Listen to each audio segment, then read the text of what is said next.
On the pages of the German newspaper Die Zeit, a large article was published about a possible Ukrainian trace in the case of blowing up one of the Nord Stream pipes. Referring to the data of the German special services, the newspaper writes, allegedly a Polish company owned by two Ukrainians rented a yacht from which the explosion was carried out in the Baltic Sea.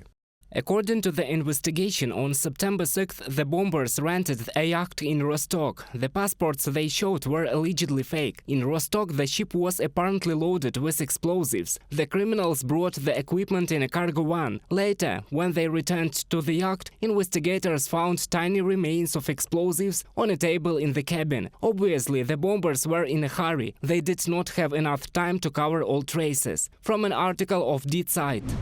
A similar story is described by the British newspaper The Times, but it clarifies the blowing up of the gas pipeline was sponsored by a Ukrainian who was not connected with the current government, who hired both a yacht and demolition divers for his money. The German Foreign Ministry was the first to officially react to the publication. Foreign Minister Annalena Baerbock said it is still too early to draw any conclusions, and the investigation into the explosions on the Nord Stream will still be handled by law enforcement officers, not journalists. Official Kyiv also claims not to be involved in the explosions. For me, this is a rather strange story. It has nothing to do with us. I think that the official investigation carried out by the relevant authorities will describe all the details. This would be a certain compliment for our special forces, but this is not our activity. Oleksiy Reznikov, Minister of Defense of Ukraine, during a meeting of EU defense ministers in Stockholm.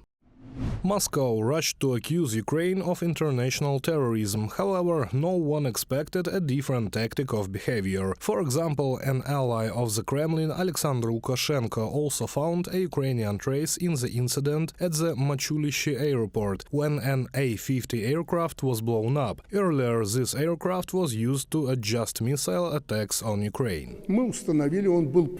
We have established that it was sold in the USA. This drone is Chinese. And then it returned to Ukraine, naturally. The KGB of Belarus has already managed to detain the likely perpetrator of the drone attack on the plane, and of course he turned out to be an alleged Ukrainian citizen. Гражданство. Украина. Citizenship. Ukraine. Как вы здесь оказались? Полностью. How did you get here completely? With a Russian passport. I traveled to Russia, then here.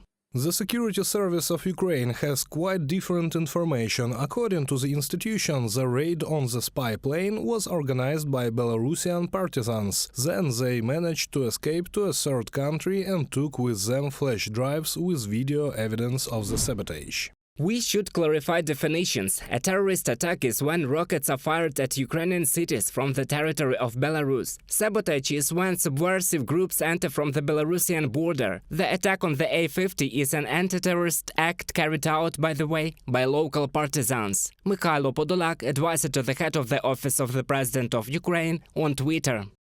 However, while Belarus is looking for the perpetrators, the A-50 long-range radar reconnaissance aircraft had to be transported to the territory of the Russian Federation for repairs. Reported by Serhiy Kulyas, Bogdan Maksimets, UATV News.